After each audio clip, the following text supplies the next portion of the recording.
Dear doctors, this is Deepak Mishra and I welcome you again to this lecture. Before we dive into the topic of the day, of the lecture, let me give you a case scenario and allow you to think that what relevance does each part of the history has, and can you or do you come to the same conclusion that I would come in course of this lecture? If some points are missing, you can go back and read again so that next time you know what things are to be expected in such cases. This case, what I'm going to present now, is a very common case, can very well be in your Fachsprachprüfung. Alright, or Kenntnisprüfung for that matter.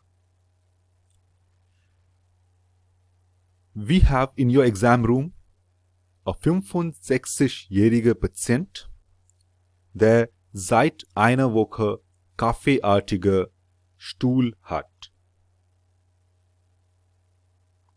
Okay. Was macht der Patient beruflich? Der ist ein Versicherungskaufmann. Sie fragen, haben Sie Schmerzen? Der Patient sagt, nein, ich habe keine Schmerzen. Okay. Außer dies kaffeeartige Stuhl, was ist? Der Patient wird es nicht sagen, dass ich habe kaffeeartige Stuhl. Er wird sagen, ich habe Schwarzstuhl, das ist Dunkelstuhl. Okay. So kaffeeartig ist eine Beschreibung, was Mediziner kennen, der Patient wird das nicht kennen. Oder er kann beschreiben, dass das sieht wie ein Kaffee aus. Okay. So Dunkelstuhl hat der Patient seit einer Woche. Der Patient ist 65 Jahre alt und der ist Versicherungskaufmann. Was werden Sie weiter fragen?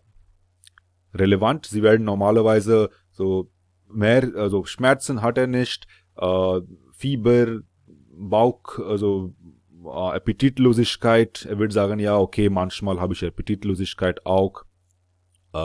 Kommt frisches Blut aus so in Stuhl. Er wird sagen, nein, es gibt kein frisches Blut.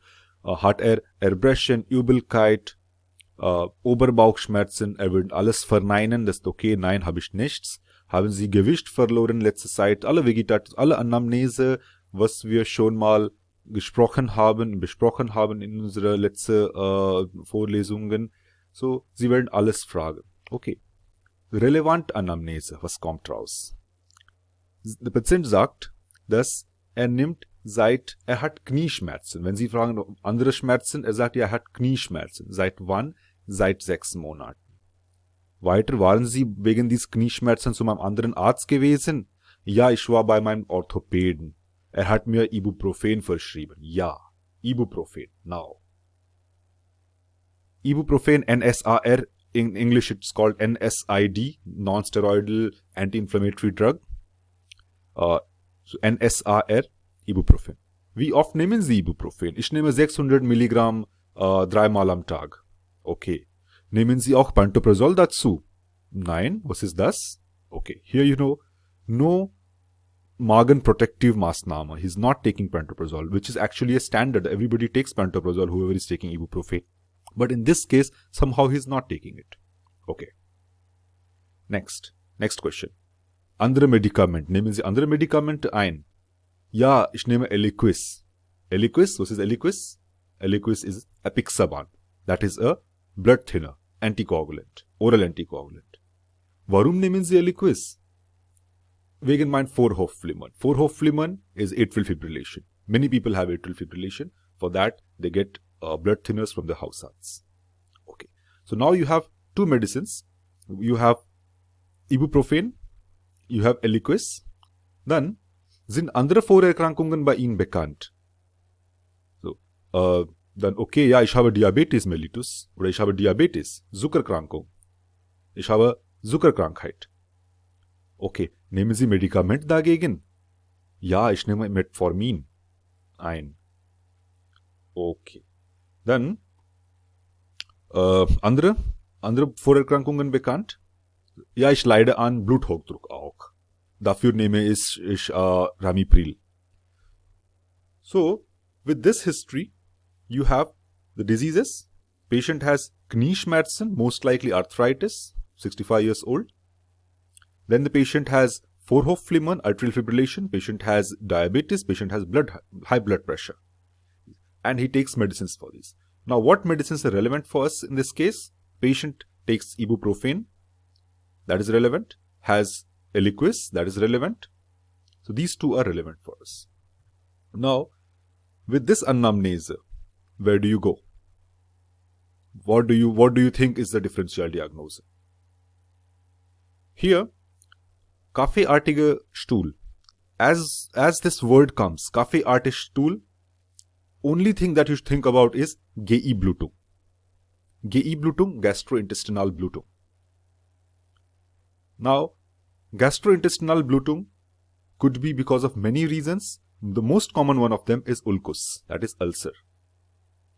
We will see in this lecture details about GI Blutung, obere und untere GI Blutung, and we'll also see about ulcus, Magenulcus und Duodenalulcus, peptic ulcer which is called in English. So let's see what do we have in our presentation. Anamnese we have already discussed.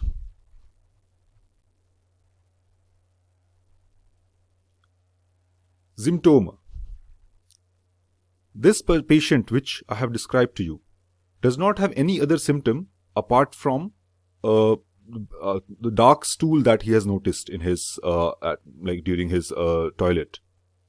So apart from that, he does not complain of anything. So definitely this is a mild case or a beginning case of GI Blutung. Could be. It could also be that dark stool, how does it, what are the other differential diagnoses? Maybe patient is taking iron tabletten, and because of some hemoglobinopathy or reduced hemoglobin or something like that, that could also cause that. But then that is a secondary thing. First you have to think about GI Blutung. Here we will think about a symptomatisch GI Blutung, not like this patient. In symptomatisch GI Blutung will have Blutungsanämie. Now, was ist ein Blutungsanämie?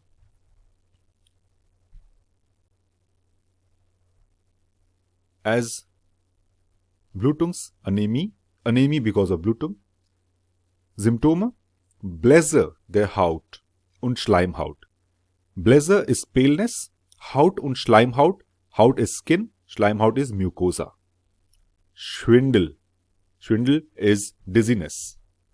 Presyncope. Syncope is when the patient falls. Schwarz vor Augen and falls is syncope. Syncope called in English. Presyncope is patient feels like he will fall. He feels weakness, Schwäche, Abgeschlagenheit. He does not have very müde. Müde is very tired, very not feeling like doing anything. Okay, so Schwäche und Abgeschlagenheit. Hypovolumischen Schock. Das ist auch Volumenmangelschock. Tachykardie, Hypotonie, Schweißausbruch. Tachykardie, Tachycardia, Hypotonie, low blood pressure. Schweißausbruch is sweating, profuse sweating. These are the symptoms of acute GI Blutung.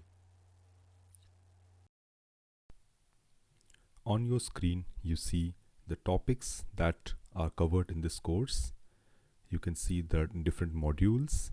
Innere Medicine 2, each contains 7 topics. Then you have Allgemeinchirurgie, Orthopedics and Trauma. The most common cases which are there in this exam are covered in this, along with the general topics. In der Fall, was ich am Anfang beschrieben habe, der Patient, Sie haben alles gefragt, das ist okay, dann sind Sie nach seiner Familienanamnese und sein beruflicher Anamnese, Vegetativ-Anamnese, alles, sind Sie in Ende Ihrer 20 Minuten. Okay. Oder 15 Minuten. Jetzt hat der Patient 5 Minuten Zeit, ihn was zu fragen, weil das ist insgesamt 20 Minuten.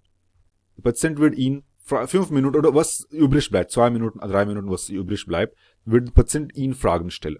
Der Patient wird ihn fragen, Herr Doktor oder Frau Doktor, was habe ich? Was vermuten Sie? Das heißt, er fragt über so Diagnose. Was ist die richtige Antwort? Was werden Sie sagen? Richtige Antwort ist, dass laut Ihrer Anamnese ich vermute, dass Sie ein Darmulkus haben. Darmulkus, Darm is intestine. So you're not saying gastric ulcer or duodenal ulcer. You're saying, or you're not saying, see here you cannot even say ulcus because, definitely yes, you can say ulcus because the patient has history of Ibuprofen, Einnahme und Eliquis. But this Blutung can be other things also.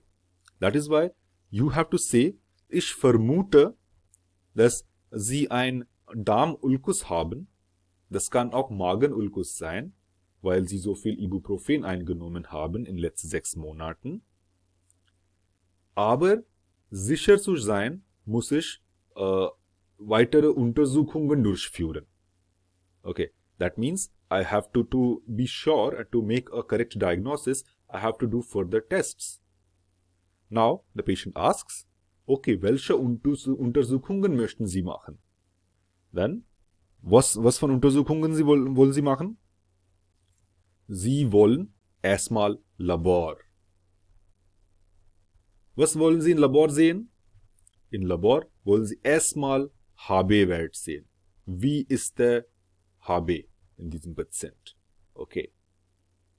Dann werden Sie Infektswerte sehen. Welche Infektswerte gibt's?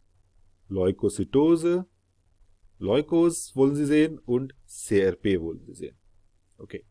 So, so das ist ein Stabilpatient, wahrscheinlich hat HB von 11 oder 10, aber Sie wissen nicht, kann sein, der Patient vor einer Woche HB von 15 hatte und jetzt hat er 11.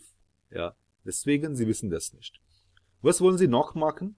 Sie wollen eine Stuhluntersuchung machen. Das ist ein Okkult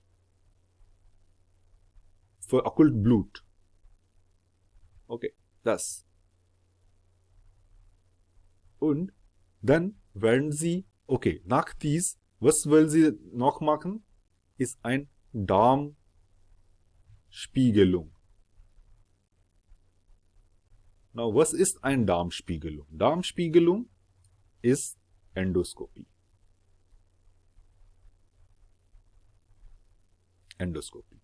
Jetzt, wenn Sie dieses Wort Darmspiegelung sagen, das ist okay, Herr XYJ, XYZ, ich würde empfehlen, dass Sie eine Darmspiegelung machen lassen. Dann fragt der Patient, Herr Doktor, was ist eine Darmspiegelung? Means, Herr Doctor, Mr. Doctor, what is a Darmspiegelung? Here, now this becomes a very significant part of your exam. Aufklärung.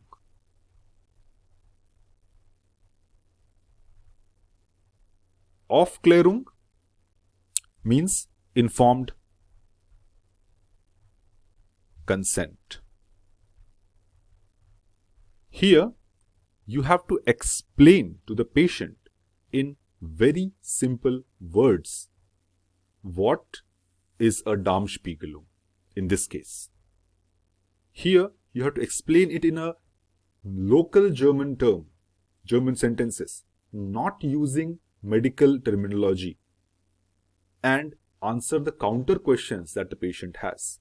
You have to explain why this Darmspiegelung is important for this patient, how it will be done, what complications does this have, what will happen or what might happen when this Darmspiegelung is not done on time.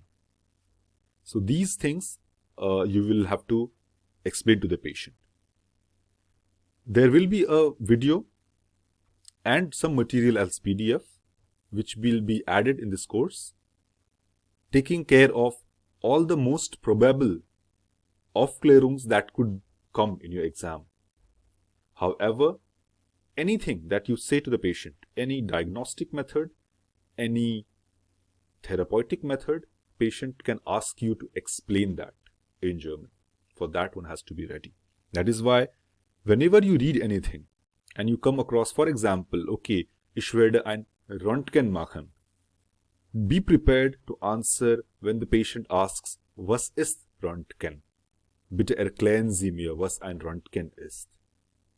So be prepared. You use the words, use it in Google, see in German normal terminology how it is explained, how those different websites explain a particular terminology in very simple words. It is not once different websites explain it separately, differently. That is okay. It should be understandable and non-medical. So Aufklärung part here. Diagnostic. I have told you the clinical scenario. In this scenario, what we will do. Now we will see as a format, as a pro forma, what things have to be taken care of, what things have to be considered. Diagnostic. Anamnese. Blutungszeichen. Blutungszeichen, the patient has told you this is kaffeeartiges Stuhl. Okay. You have to ask about other Blutungszeichen. Is it only the GI or is he having Hautausschläge? Hautausschläge. That means petechiae or rashes on the Haut. This could be because of low thrombocytin or any other coagulopathy in this patient. You have to remember that this patient is taking Eliquis. Now, Eliquis is known to cause bleeding. In this patient, it could happen that he has a very small erosion, and because he is taking Eliquis, this small erosion is causing such a HB-Abfall, HB-relevant Blutung. Medikamentanamnese, that we know already. Voroperationen oder Erkrankungen, Leberzirrhose, Voroperationen, so andere Operationen, Untersuchung. Klinische Untersuchung. Now this klinische Untersuchung is not the part of your Fachsprachprüfung. But it is good to know what things you will examine in this patient. Because the examiner can very well ask you that what signs are you looking for, what examination would you like to do in this patient. For Kenntnisprüfung, however, klinische Untersuchung is a must. You must know all the klinische Untersuchung. Untersuchung, Blutungsanämie. You will check for Blutungsanämie. You will check for you will check the sclera, the pallor, what the patient has, how's the skin turgor. So those things that we check for anemia. So you will check that. Vital parameter. So here vital parameter, Herzfrequenz, Blutdruck, EKG is in monitoring. EKG you can check. Atemfrequenz you can check. So pulse you can check. So Herzfrequenz, pulse, same thing. So you can check these things. You can check SpO2. Okay. After that, Analinspektion und Digital-Rektal-Untersuchung. So, if here in Digital-Rektal-Untersuchung muss man sehen, dass ob Blut in Finger kommt. Blutung. So, this you will not do in any of the exams, the Digital-Rektal-Untersuchung, but you must know what is the examination. Labor und Spiegelung. This I have already told you in this case, but we will see Labor. You will do Blutlabor. Blut, we will check for HB. Stool test of occultus Blut. Okay. Hem-occult test it is called. Hem-occult you can call it. Hem-occult. Hem-occult test. Facilitator, dann EKs transfundieren. EKs sind Erythrocyten Konzentrat. That is, you call it as RBCs, the packed cell. So, RBCs. Okay. So, Erythrocyten Konzentrat. In patients who are cardial vorerkrankt, so, and cardiac diseases they have, Zustand nach Herzinfarkt and all those things, there you can give EKAs when it is above 7 also. It is not a fixed grenze. You have to see clinically how the patient is, how symptomatic the patient is, and then you have to decide if you want to give blood or not. But if it is under 7, then definitely you have to give blood. Okay. Hochdosiert proton pump inhibitors, IV, Bei habe-relevante Blutung, Notfall Gastrokolo. Because habe-relevante Blutung means there is blood seen, like in the rectum, like the bleeding per rectal, and in your labor you see regular fall of hemoglobin. Then that means that patient requires a Notfall Gastrokolo. What do they do in Gastrokolo? The Blutungsquelle, Sklerosierung, Ligatur, Koagulation der Blutungsquelle. If there is a polyp bleeding, then Polypabtragung, polyp will be removed. If these things don't function, if the blood bleeding is so high that endoscopically it could not be stopped, then remains the chirurgische Maßnahme. The surgeons have to be called. Now,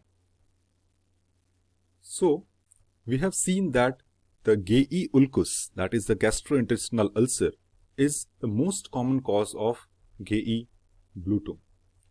Now, we are going to see some things about the ulcus also. Pathogenese. That means the etiology. How does it happen? For your Fachsprachprüfung, you just need to know that there is an Ungleichgewicht zwischen Schleimhautprotektivfaktoren und Schleimhautschädigten Faktoren. Schleimhaut is mucosa. Mucosa protective factors and the mucosa damaging factors. Now there is a Ungleichgewicht, a disbalance. That is a disbalance between Schleimhaut protective factors and Schleimhaut damaging factors. More than that, you don't have to know. For example, if you want to know Schleimhaut protective factors, what are those? Difference between an ulcus and an erosion. Ulcus is a Schleimhaut defect, that is a mucosal defect, der über ein Muscularis mucosae hinausgeht. That is, it touches or it damages the Muscularis mucosae also, which is the muscle below the mucosa and submucosa. Okay. Here, in Erosion, was is defect der Schleimhaut nur aus die Mucosa. So here the Muscularis mucosa is not impacted, is not injured in erosion. In ulcus, Muscularis mucosa is auch involved. Ursachen der GI ulcus. Einnahme von NSAR, Glucocorticoid, Helicobacter pylori, Infektion mit Gastritis. Now this is a very important. Helicobacter pylori Infektion ist sehr wichtig, weil bei ältere Bevölkerung in Deutschland, so the blood has to be estimated, has to be examined nach Sekretin-Stimulation. So we will not go into details of this. This they will not ask you even in Approbation. Premier hyperparathyroidismus, not needed. Let's go ahead. Therapy der Helicobacter pylori Infektion. What is the therapy? Eradikation des Erregers. 7 Tage dauert das Therapie. Hier hat man 2 Antibiotika und ein Protonpump-Inhibitor. Das heißt, das nennt man als Triple-Therapie. Gibt 2 verschiedene Sorten von dieser Triple-Therapie. Da gibt mehrere, aber wir werden jetzt 2 nur sehen. Gibt ein französische Triple-Therapie. Französische Triple-Therapie ist ein CAP-Therapie. Hier sieht man Clarithromycin, Amoxicillin und Protonpump-Inhibitor. Hier sehen Sie, da gibt Amoxicillin. Patienten, die Penicillinallergie haben, können natürlich keine französische Therapie bekommen. Da muss man eine andere Option suchen und das ist eine italienische Therapie, wo Amoxicillin mit Metronidazol ersetzt wurde. Okay, dann am Ende sehen wir ein Tabell, das ist aus Deutsche Gesellschaft für Gastroenterologie und Verdauungs- und Stoffwechselerkrankungen, also Krankheiten, DGVS. Das habe ich von dort kopiert und hier sehen Sie so italienische Therapie, Triple-Therapie, italienische Triple-Therapie, 7 Tage Therapie, was wir bereits besprochen haben. Dann hat man französische Therapie, hat man gesehen.